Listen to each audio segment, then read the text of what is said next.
Okay. I think I've got this. If I mess up, just let me know and we'll redo the intro. Thank you, Lyric. So happy to be here. I'm so excited you're here. I'm also very excited that I didn't screw up your last name. Yeah. But you did great. You did great. Thank you.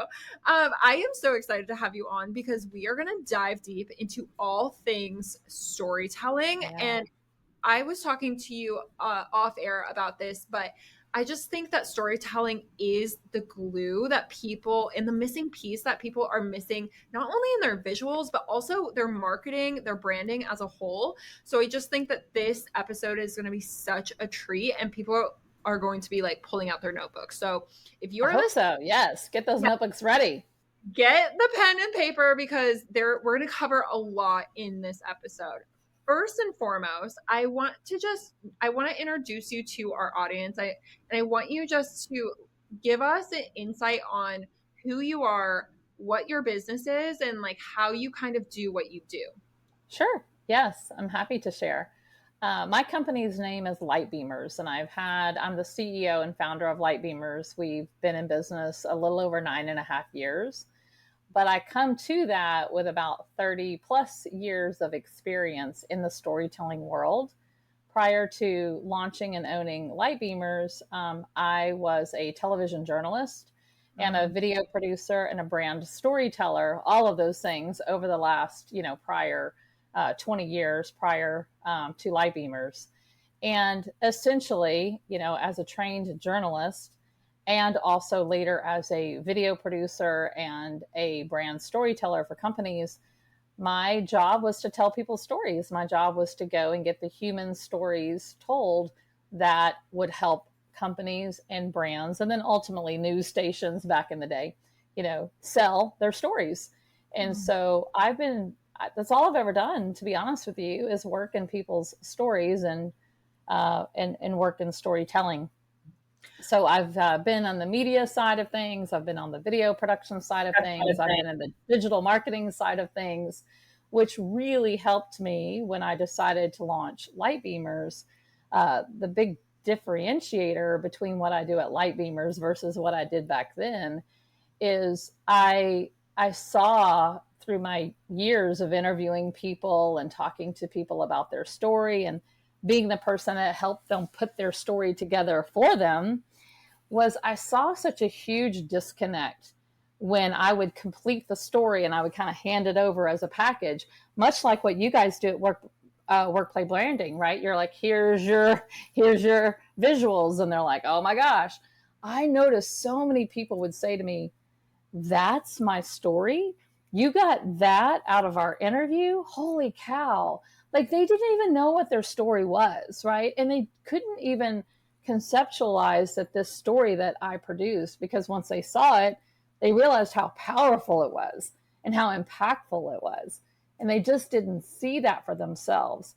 So something really started to click for me. And I thought, man, what would this look like if I could shift the way that I do my work?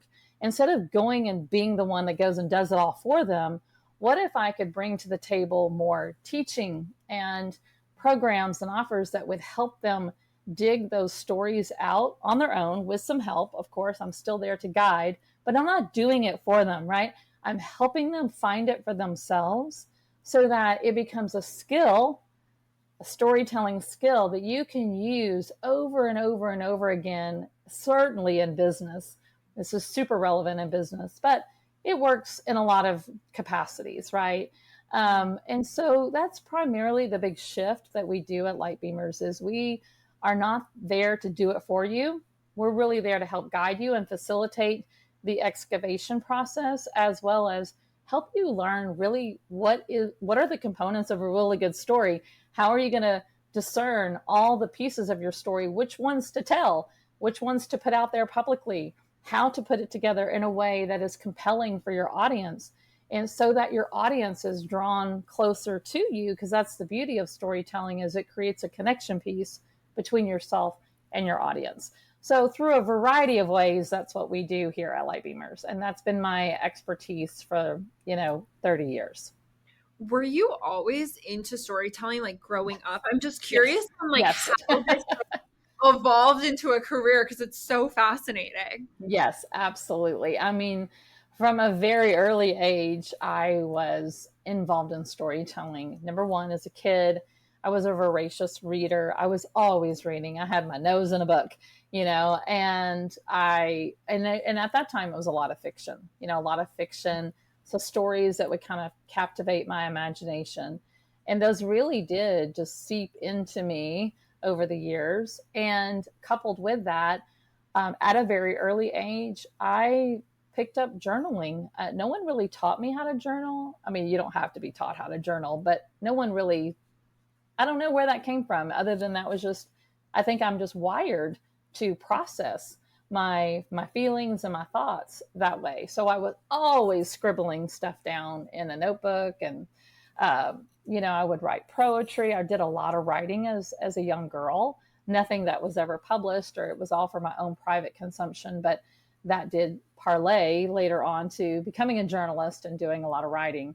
And now I'm an author, and I've written books, and so it's parlayed into a lot of what I do today. But yeah, to answer your question, absolutely.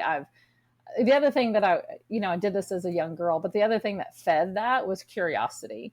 And I always say, if you want to be a great storyteller, hone your curiosity, because if you're curious, you will actually start looking for the stories, and you'll see them. They're actually everywhere. We have stories all around us, inside of us, outside of us, our daily interactions with people, our excursions that we take every day. They provide amazing opportunities for storytelling. And when you really start to learn how to do storytelling in a very strategic way, you can start to use those stories to really communicate your value, your belief systems, your kind of what you stand for, your brand, your messaging, all of that through storytelling.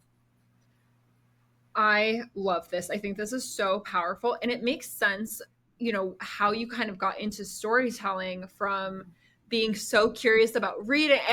If you were passionate about reading, I feel like you're able to kind of dissect like what makes a really good story in a side of a book and like translate that. So that makes a lot of sense.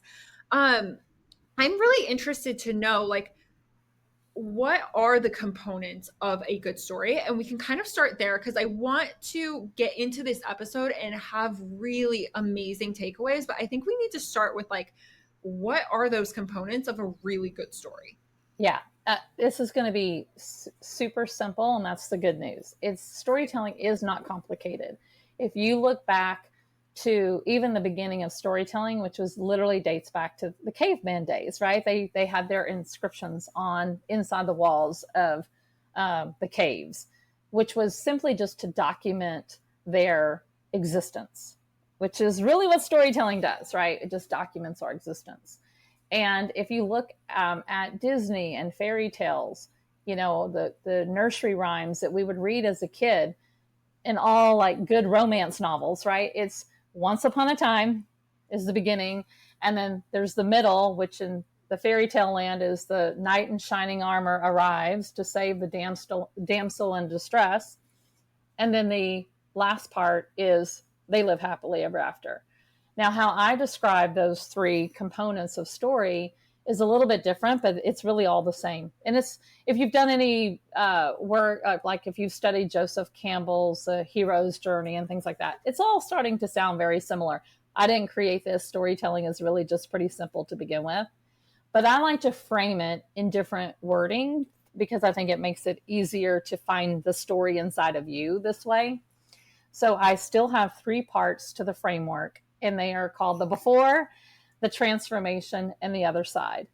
Now, as I describe this, I want you to imagine a mountain, because I think visually this really describes and helps you find the story inside of you much easier.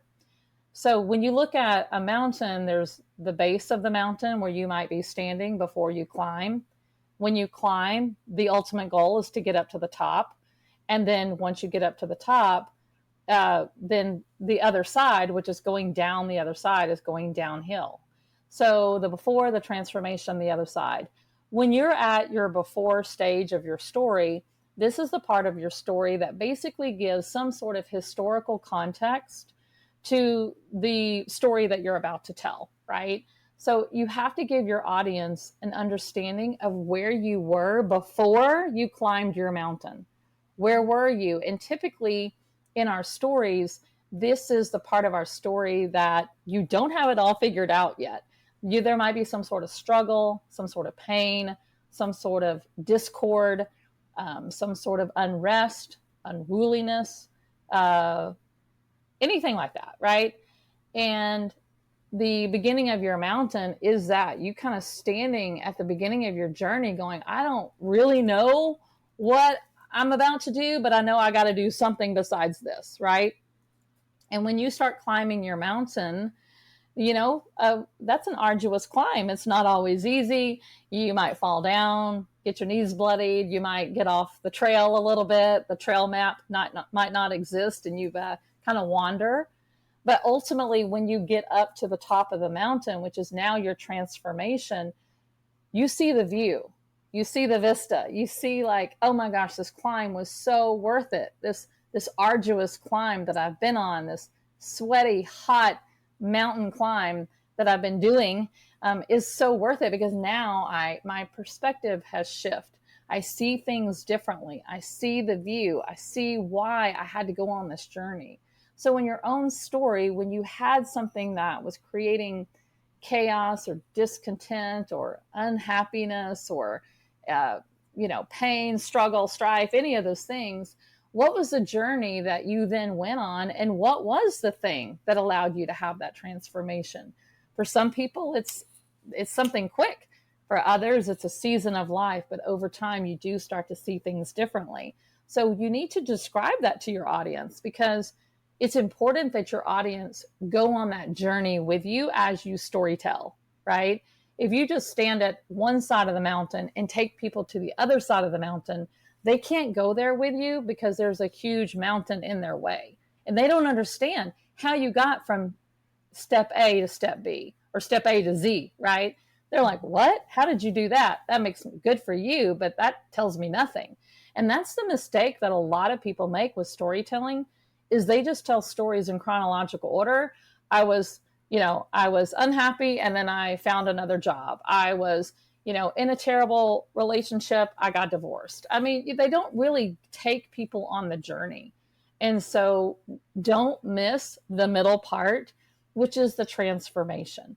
Once you have that transformation, going down the other side of the mountain is like, to me, I think, man, once I know this information, I want to run down the mountain. I can't wait to get to the other side and go tell everybody what I now know.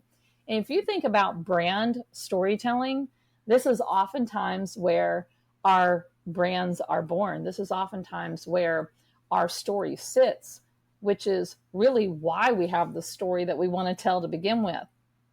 And so often when people are stuck telling their story, or they think that they don't have a story, or they think that their story isn't important, or nobody is going to want to hear it, or their story is too messy and it's too complicated, and it's like, I can't tell that story because it's too hard. They're stuck in only seeing their story from the before perspective. They're only looking at it as, I had this horrible thing, this negative experience, this whatever it was at their before stage, before they climbed their mountain. And they're forgetting to look at the rest of their journey to explore, well, where did things start to change? Where did you get over that? How did you heal? What were the steps that you took to climb your mountain? And then what did you learn from that experience, right? What did you glean? You have wisdom to share. And so I think that's the piece that my company's name is LightBeamers, because I understand fundamentally that when we share our stories, we shine a light. The other side of your mountain is you shining a light back to remind people who might be right where you once were, that are stuck in the dark. Oh, it's so true. It's so true. And it does, as you're saying this, I am seeing like how simple it can be, and then how we kind of like get in our own way there. Sure. It's simple, but it's not easy, because our own stories, we're attached to them emotionally, and rightfully so. And actually, that's another tip I would give, is that don't tell that story without emotion. Like you actually have to be vulnerable. The most powerful stories in the world are the ones that are the most real and authentic and vulnerable. There again, makes it hard for people to tell their story because that's the last thing on earth we want to do. The last thing on earth we want to do is be real and vulnerable and authentic with people. Yet it's the thing that all of us crave the most from each other. So it just logically doesn't make sense that we're holding ourselves back, but emotionally it does make sense that we hold ourselves back. No, that makes a lot of sense. I'm very curious. How do we take this like story framework and Mm-hmm. put it in terms of like an offer or a launch Yeah. that we're doing? Like, how does that fit in? Because I'm hearing you on the personal brand story. How does it fit in for someone who's like, okay, I have a new product launch. How do I incorporate storytelling into this new product or service that I'm launching? You take the same framework and you look at, basically whenever you're wanting to tell a story, you have to always have the end in mind first, right? Like, what's the message you're trying to tell people, right? The other side of your mountain is you running down the mountain to tell people something. What is the thing that you're wanting them to know? What problem are you wanting to solve for them? When we think about business and our offers, hopefully our offers solve a problem, which is why we're going to be successful in selling them. And so, what is that message that's attached to the offer? It is going to be extremely important that we, as the experts, do continue to tell personal stories and not just be the expert. So, looking back in your own Rolodex of stories, how did this offer get born? It's just like the brand story that was born. How did the offer get born? Typically, we as business leaders and owners and offer creators have some experience with the reason why we created this offer to begin with. For example, I have a program that I run. One of my signature programs is a speakers program, and I help women tell their story on stages to get out there and increase their visibility and have a bigger impact in the world. And speaking is a great vehicle for growing your business, right? Well, I can easily stand here, as I've shared with you my experience and my background, and I've been on television, I've been in front of the camera my whole career. Yeah, I've been speaking my whole career, so I could just be the expert and tell you I know everything to teach you. But that's actually just not the truth. The truth of the matter is, early days in my journalism career, when I was working for CBS, they would shoot me out into the community to have me go and speak at different local community events, like a mayor's breakfast or a ribbon cutting or a talent competition at a high school or whatever it was. I mean, a lot of stuff like that. And I had no formal speaker training. I was a journalist, but I didn't know how to like speak in front of people, put together a smart, 10-minute speech. I didn't know how to do any of that. And I was also very intimidated by being in front of a crowd of people. Yeah, I was used to being behind a camera. So when I was out there with eyeballs looking back at me, I mean, I was a mess. And so, but I got sent as part of my job, and I was a terrible speaker, public speaker. And it was something that I realized, very early on, well, this is a problem. I need to fix this because I'm not doing a very good job, and it's making me feel pretty inferior, and it makes me feel like I'm not competent. But I know I'm competent, but I can't figure this part out, but I don't have training, and I don't know how to get training.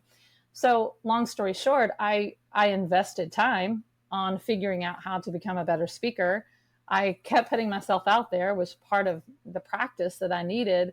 And I learned from other people. I paid attention to other speakers, and I learned and all of this. And so fast forward many years later, as I was building LightBeamers and as I was putting myself out there, I knew that speaking would be a powerful vehicle. So I put myself back in the arena of speaking, and I pulled up all of that I had learned over the years, and I started to really formulate it into a talk that I could give, finding ways to get out there and speak. And so that was really my own experience of putting myself through my own speakeasy. Is I did everything that I needed to do that I now teach in the program. And that's how I really built LightBeamers, was really by and large through speaking. And so that is now how I share that story, because not that I'm the expert and I've always been a speaker and I've always been great at it, but no, like these were some of the things that I struggled with and I had to figure out how to fix. And I fixed them by, practicing, which is something we do in the speakeasy. I learned how to put together a thoughtful talk, which is something I teach in the speakeasy. So I share all of those things as part of my story. So when I go in to share my offer, I don't just say, this is what you get, and this is what it costs, and this is how awesome it's going to be once you're done.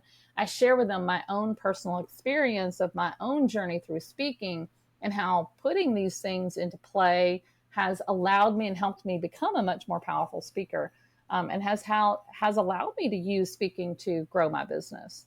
So the personal storytelling is still relevant. The before, the transformation, and the other side is still present. So when you are going to put into your offers and your communication and your messaging, don't leave out the personal storytelling. You can do this also with client testimonials and things like that. It doesn't just have to be your story, but once you have success with your offers, you're going to want to tell the stories of your clients. And writing and sharing client testimonials, use this same framework. Tell the story of where the client was once struggling. Why did they need this program? What were they searching for? Where were they struggling? What was their pain point? What was their biggest transformation? Every program that we all offer as business owners, every single client has a different experience with it. They have their own journey that they're on. Some people, it's this one piece that was the transformation for them. Others, it'll be something completely different. That's why the storytelling is going to be so powerful, because you don't know which story your audience is going to relate to the most. So telling a variety of stories is going to be really helpful to get your audience to see themselves in that story, which allows them to see themselves having success in your program. I mean, there's so many synergies here. Like, as you're talking, when I think about our WorkPlay members, when they have to create new visuals, which are essentially storylines, and we'll get into that, but every single quarter. And sometimes people are like, well, why do I have to do this every single quarter? And I'm like, it's because you're telling different stories. And you're getting different reactions out of different people, and someone that might not have related to your last visual campaign Exactly. or so attracted to this one that you're doing. And so it's like you have to continue to tell these stories. It's like when you stop telling the stories is when you start hearing crickets, right? Totally. Absolutely. 100% I agree with that. And you're right. People don't get that. A lot of people don't get that. And I understand why they don't get that. They don't, not everyone has the training and the background that we have. And so that's why we need to have these conversations to help them understand the importance of updating your photos, the importance of, telling a story through your branding visuals, your photos, your videos, just even imagery that you use in your business. I mean, for me, I've used the color yellow very powerfully and intentionally in my business as one of my branding visuals, because I have a very purposeful mission behind LightBeamers that I truly do want to teach people how to tell good, positive stories, even stories that once started traumatic and not great, like awful. I mean, I work with women that have been through domestic violence. I work with women who have lost a child. I work with women telling their story about, devastating financial loss. I mean, hard stories that are not easy to tell, but once they go up and over their mountain and they have their transformation and they get to the other side, those stories are so powerful. They're positive. They are helpful to others. They shine that light. And so to me, to emit that sense of positivity, the color yellow represents that to me. And so in everything that we have ever done, I'm wearing yellow earrings today, it is intentional. I have a dash of yellow around me at all times to visually represent truly what I believe, which represents my ethos as a brand. It represents my values, how my mind works, how I'm going to cheerlead for my clients and my customers. They're going to get yellow. They're going to get a whole lot of positivity, encouragement, sunshine, yellow. And that is what LightBeamers represents. So even the colors that we choose tell a story. But I'm very clear about what that story is. But it's present in all the things that we do with branding, for sure. For people who have product companies, franchises, maybe they're, a key player in like a huge company that's more of Yeah. like a corporate structure. Corporate. Mm-hmm.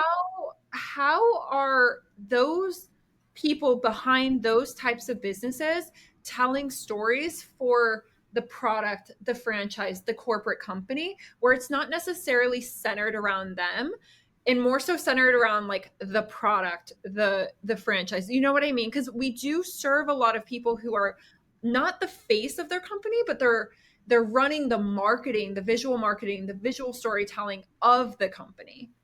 Nobody wants to buy a product because it's a product. People buy products because they want to know the people behind the product. They want to know the culture. They want to know that company's value system. They want to know that when the product, fails, that they've got somebody they can call, or when the product, that they have any kind of issues, that there's real people.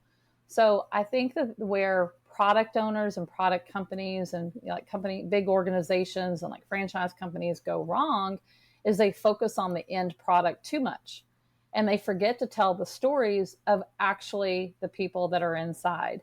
I've done a lot of work with franchises as well, and I'm always trying to get franchise companies to tell the stories of other franchise owners. Like, what has that done to, because if you think about franchising is creating an opportunity for people to have a business in a box. And a lot of people who buy franchises, sometimes they've never owned a business before. This is giving them the freedom to have entrepreneurship without all the hard things about, building a business from scratch. Is providing a secondary income for some people who might be experiencing a second stage of life, that people that have been in the corporate space, but now they want a little bit more autonomy and freedom, right? So there's a lot of stories there. So the more you tell those stories, the more you're going to attract more franchise owners, as well as tell the human story behind that dry cleaners, right? I have a real story of a dry cleaner that was in my neighborhood who got on the Facebook group, for the neighborhood, and shared the story. They had just opened, and it was a franchised dry cleaner. And he said, we just bought the franchise. We're opening our doors, such and such date. And because I live in your neighborhood, I just wanted to give you a little bit more information about who we are as people. And he went on to tell us about his wife who had been sick with a disease. He was caring for her. They had, children. And it wasn't anything extraordinary. It was just real people living their real life. And he wanted us to know who were the people behind this dry cleaners, where there's a Comet dry cleaners on every other corner. But this corner was going to belong to Craig. And we all got to know who Craig was. And it made me want to take my dry cleaning to Craig. It was no longer Comet dry cleaners. It was Craig. So big companies and organizations need to think small sometimes. They need to get down to the small stories that are going to make a big impact. This is really, what you're saying right now really reminds me of a visual campaign that we laid out for a dentistry office. Now, this dentistry office was the owner, she was so almost critical of, I'm not this big dentistry office. And that's one of the mindset issues we kind of have to get over when we're creating visuals, which I'm sure from storytelling, as you've said, my story is not important. Yes, it is. Yes, it is. So we crafted a visual campaign that included, it wasn't everything, but it included bringing in almost case study testimonials of their transformations and spotlighting them in just this really beautiful visual way. And I just am thinking in my head, I'm there's so many synergies where it's you get a really good storyline, or even a templated good storyline for case studies, pair that with beautiful, very unique visuals of those case studies. And like you have a whole campaign right there ready to go, like visuals plus story plus messaging, all ready to go for just like case studies.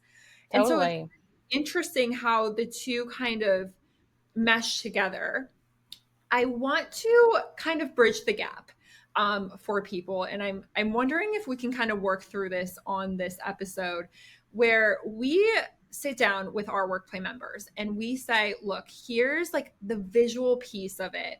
Let's create a theme. Let's create a character. Let's create, is something that's very popping and attractive to someone who's scrolling, and it stops their scroll. And so a lot of times, yes, there's a transformation, there's a story inside of the offer that they're creating, but then there's like this whole visual storyline that might be almost like different, intentionally different than the messaging to get people to stop the scroll. So an example of this is we did a campaign where for a client, Kate Northrup, she had a whole character where she was like, I'm gonna be this alter ego Bubbles, and Bubbles is like a 1960s like pinup girl. Mm-hmm. We brought in like a vintage car, but the storyline of the offer was more so around having abundance in money and like this different mindset for money, but the visual storyline was completely different. How do we kind of craft a visual storyline with your expertise but for like a character? Does that make sense? I would do, yeah, it does make sense. I actually think I remember seeing some of those photos from Kate Northrup, so that's pretty cool. Um, something that's coming to mind for me, if you like, we can just take her example, right? Mhm. Like the money in abundance is what she's selling, and that's what she's known for, and she's phenomenal. But here she is putting this imagery up of this like 1960s pinup, kind of like super sexy girl, right? Woman. And what I would do would be the through line that I would think about carrying is number one, Kate's own transformation, which she's been pretty open about in her storytelling about how she came into the mindset of abundance. But how does that relate back to this image that she's portraying around the 1960s pinup? So I would start telling that story through the voice of the 1960s pinup girl and having fun with it, because obviously that's very playful. It's very kind of edgy. It's very sexy. It's a little bit different than what she's portrayed in the past. So marrying the visual images with either the verbal storytelling, if she were to show up on video in that get up, is like playfulness and sexy and edgy, and using her language very strategically to still tell the story of abundance and money and like having what you want. But maybe this is like, I don't know why she chose that, but maybe she might talk more about why this image is so representative of that to her. She obviously had a reason for choosing that image. I don't know what it was, but that would be an angle. But I think it's about communicating and telling the story either through text, written word, or verbal, communication about the life of a 1960s pinup girl and how does that mimic abundance and freedom and wealth and autonomy, which is really what people are seeking when they're trying to heal their money story. And so those are things that come to mind, is like you got to bridge the gap through telling the story. That's so interesting. I love that you said the word mimic. That would like the Yeah. just like set off lights in my brain, because from a visual standpoint, and I know that we have like two kind of very different expertises that we're trying to bridge the gap here right now in front of everyone. But that word mimic is, I think, so powerful, because from a visual branding expertise standpoint, we want to shock who is like looking at this You want to get image. their attention. We want to get their attention. And so I always tell people, like, what's like something so different?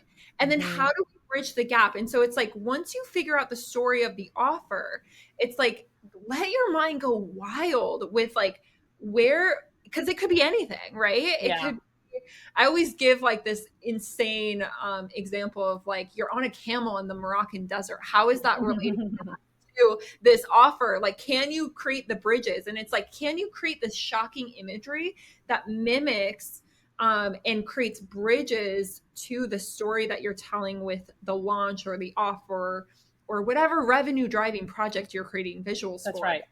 And it's And like, that's, yeah, go ahead. well, I was just going to say, and the hazard of choosing something that is so different, right? And this is where you could have a campaign fall flat, is if you don't figure out what the connection pieces are. If you don't tell your audience some sort of story that makes them connect to the normal thing we're used to seeing from that person to this very big departure. So I love campaigns like that do kind of shock and awe us, but it will not work unless you do the legwork of telling the story. This is why storytelling is so important and why some campaigns do fall flat. It's why some products don't sell. It's why launches bust, you know. It's not the only reason why, but a lot of times people are missing this piece. Yes, no, that's so true. It's like we have to make the connection or people aren't going to get it. I'm not Or going to get it. people are going to be like, why am I looking at this? And like, it's not going to make the through line. And, but then like something that's coming to mind is like, there has to be such a strong emotion. And you had mentioned that too with Mm-hmm. storytelling. And it's the same with the visual. There has to be like, it has to evoke such a strong emotion. Something that's really interesting that's coming to mind is I don't know if you remember the Super Bowl commercial. It was so genius. But it was for Liquid Death, and it was like these pregnant people like dancing around, like holding the Liquid Death. It's like Because it's water, water. but it looks like a beer can. Yeah. And then like kids, and like they're creating this visual as if like the kids or like the pregnant woman is drinking beer and like partying, and it's evoking this like emotion, like why on earth would they Right. show? And then it's like it's just water. And so the reason why it like did so well is because it evoked like this really strong reaction Sure. from people. And it's like, how can we create these, like, it doesn't have to be an angry reaction. That's just an example of like an emotion that it evoked in people like first watching it. But then it was like from angry to funny to like, oh, you got me. But like, how can we bring people through emotions? Like, the campaign that we brought up, Kate's, it brought this nostalgia emotion, Yeah. almost like this coming home emotion with people. And I think it like really struck a chord, which is why it did so well visually. But it's like, how do we infuse emotion back into it and then bridge the gap, I think, with those emotions That's as such well? a key piece. And I was thinking back to Kate as well, to our example with Kate Northrup. And I love the nostalgia piece. Something that I was thinking from an emotional standpoint is what I feel like Kate might have been saying with this image of her as this 1960s sexy, gorgeous pinup girl is again I mean, I'm just thinking from a female perspective. It's almost like a woman saying, because you know money is a big deal with women, and women in general have, you know, oh my gosh, like we've been under the patriarchy with money, we've been under the confines of our spouses, and a lot of times with money we don't have freedom with money, we don't have equality with money, sometimes in our own marriages, right? So definitely in our companies and things like that. So I feel like she's almost making a statement like, there's so much freedom that I have now with money because she's done the work and she now teaches it. But I can go back to this 1960s, because in the 1960s, women didn't have freedom around money. It wasn't until 1974 that women could even go get their own checking account without permission, a signed signature from their husband. Let that one sink in for a minute. So I don't know, like that's what conjured up for me is like, oh, that's a statement. Like I can go back to the 60s and be an all of my glorious self because I now have the freedom. I now have the money. There's no control over me anymore. I've made my own way. I'm not relying on someone else, you know, It's and that's powerful. So powerful. And it's so interesting how different, and I think just hearing us talk about this specific campaign is showing like the differences on how each person is interpreting it. And it's Exactly. like this emotion. That's why it's like when you go big with the story, with the visuals of the story, it creates this like reaction from people that keeps people really connected. And if you are wanting, if you're listening right now and you're wanting to hear like the inner workings of that campaign, we actually did interview Kate on that specific campaign. It's Oh, the first cool. episode of this podcast. Go back, listen to it if you want like, you know, the inner workings of how that all worked and how we created that.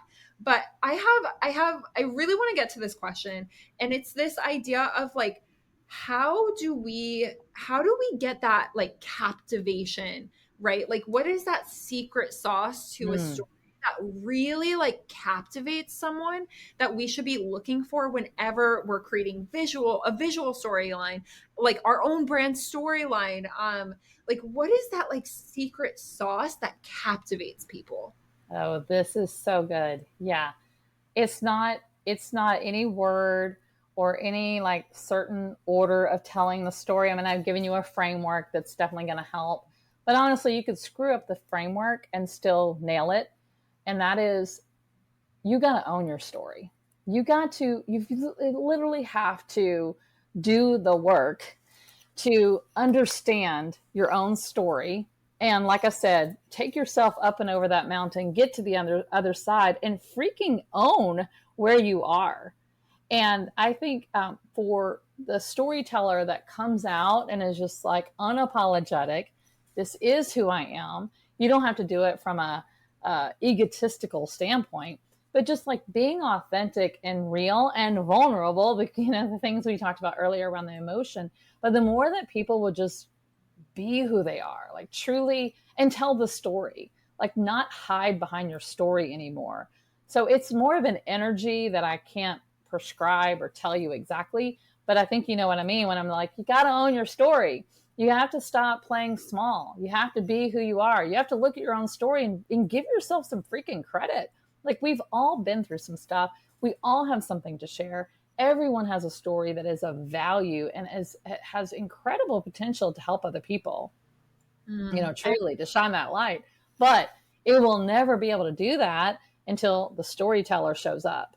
So the biggest piece that's going to make you magnetic to others is an energy that you bring, a confidence that you bring, a standing firm in who you are sense that you can bring to the table. When you do that, like you can screw up my framework all day long and you're still going to win. But that's the hard part to teach. That's going to be more of the inner working that has to be done. It almost, for as you're speaking, it's almost like bringing up for me, like it's almost like a stake in the ground, like you have. I say that all the time. A Yeah. stake in the ground. That's exactly what I use with my clients. I'm like, you got to have a stake in the ground. I want to know what your stake in the ground is. Tell me what your stake in the ground is. Like, it's Yes. easy for me to share my story these days. As funny as it is, like being a storyteller, again, coming from a background that I did, I was always telling other people's stories. I wasn't telling my story. As a journalist, we're trained not to tell our stories, back in the day when journalism was good. But Yeah. now as a business owner, I have to tell my story, right? That's part of what I have to do also. So I understand the complexity because it's not easy, but I do feel that I just show up telling my story and I don't really care what anybody thinks, whether they like me or not, because I truly understand what my stake in the ground is over. Like, yes, I want to teach storytelling and I care about storytelling, but what I actually care about more is that women will start owning their story, that they will stop letting their story have power over them, and they will start showing up in the world as the powerful leader that they are so that we can go and change this world. We do live in a patriarchal system that I don't subscribe to. And so I'm passionate about getting women leaders to use their voice and to get out there and be on the stage, write the book, launch the podcast, build your brand, take the photos, and take up space. And so that I'm very clear that's what my flag in the ground is over. So I'll tell my story all day long, if that helps me reach more women. And I think that I'm sure you hear this in your line of work. We definitely hear it at WorkPlay Branding with newer members, is this fear to have the stake in the ground because you're leaving out Other maybe people behind or leaving. Yeah. a subsection of your audience, or you're Yeah. afraid audience isn't going to get it. Yep. And I think that, like, I've seen so many WorkPlay members, and I'm sure you've seen so many people working on their stories, just when they get over that particular fear, Yeah. so much comes flooding in. Yeah. And like, I think that's where, like, the connection, if you're like sitting here like, all right, well, but how's my story actually going to make me money? Like, that is the piece where It the is. leads start flooding in, the sales start flooding in, because you're no longer like trying to be like, oh, I gotta serve everyone. I know, like, with WorkPlay branding, we went through a period of like, well, it could be for everyone. Anyone could come into our process, right? And we don't want to have the stake in the ground, because what if that leaves out other people? Mm-hmm. And it's like, that is just so not the case. It's like, make the stake in the ground. That's where your competitive advantage comes in. It's It like, that's is. people come to you because for that stake in the ground. But if you don't have it, people are like, oh, well, this person over here is really pulling at me because they have their stake in the ground. And like, this other company that's kind of just generally talking to me, it's not bringing up all these like connections for me. So you're not actually connected to that, generalized messaging. Yeah, you're absolutely right. And that goes back to kind of more of the answer for the question you asked earlier is like, what's really going to be the secret sauce? It's that. Like, I had that same struggle in the beginning. Like, oh, what if I leave all these people behind and I can't serve everybody?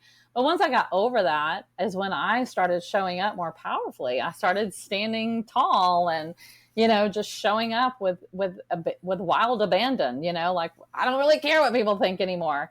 And so getting over that. And the more you are telling your story, the more you are going to separate yourself from the quote competitor, right? I'm not the only one that teaches storytelling. There's a lot of other really amazing storytelling teachers. So if you don't like what I've got, by all means, please go get it from someone else. Like, I have no I don't have a competition about that. You're not the only branding company that does photography, right? There's plenty of them out there. But what people are going to be attracted to is more of that storytelling piece. And so it will be the thing that differentiates you. Same with my dry cleaner example. The guy that lived in my neighborhood, Craig, I could have chosen any dry cleaning that every corner of my town has one. But because he shared his story, I was so much more compelled to want to give him my business.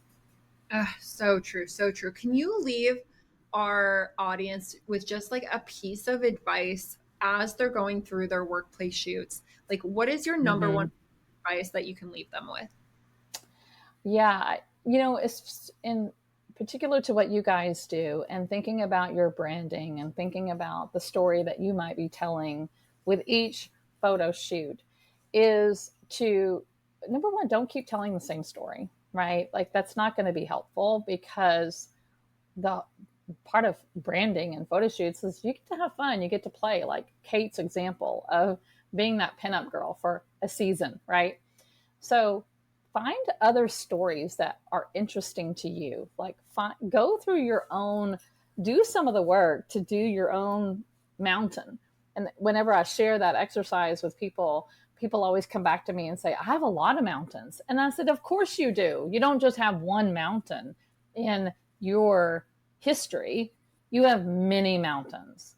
So maybe the exercise that I gave today around the story arc framework, the before, the transformation, and the other side, you can kind of spend some time with that today and think through a variety of mountains that you've climbed up and over.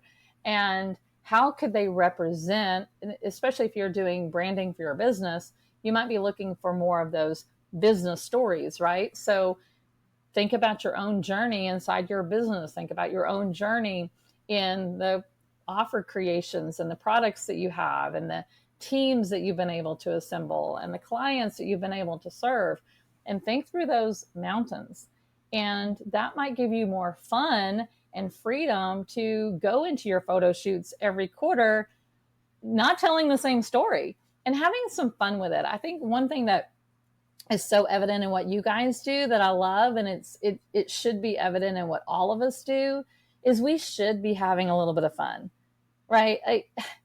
And so the more that we can portray that to our audience, like Kate's example, is pretty playful and fun, right? So you need to be having some fun. And so digging into your own stories will allow you to go into those photo shoots, allowing yourself to be creative and having a little bit more fun, but not tell the same story over and over again. Oh my gosh, you're like preaching to the choir right now. Please don't tell the same story over and over again.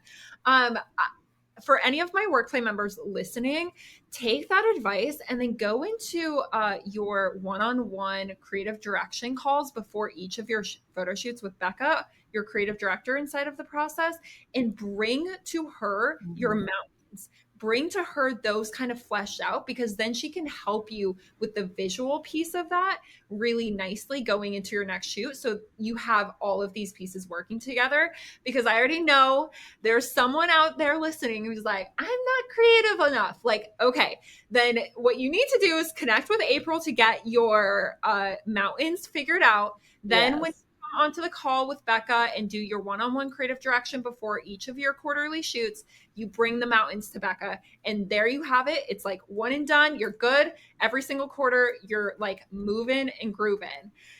For everyone listening that wants to kind of get those things ironed out, their stories ironed out, where can everyone find you, connect with you, and,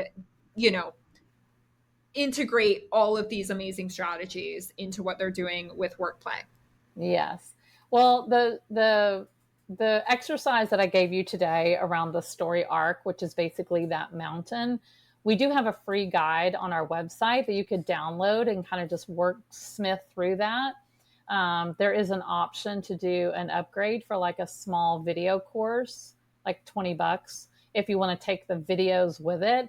But you can get that at lightbeamers.com. It's right on our homepage. It'll be really easy to find. So lightbeamers.com is really our home base for everything anyway. But the other thing is I have a podcast called The Inside Story, and we produce episodes every week. And a lot of our solo episodes are going to be more teaching around storytelling.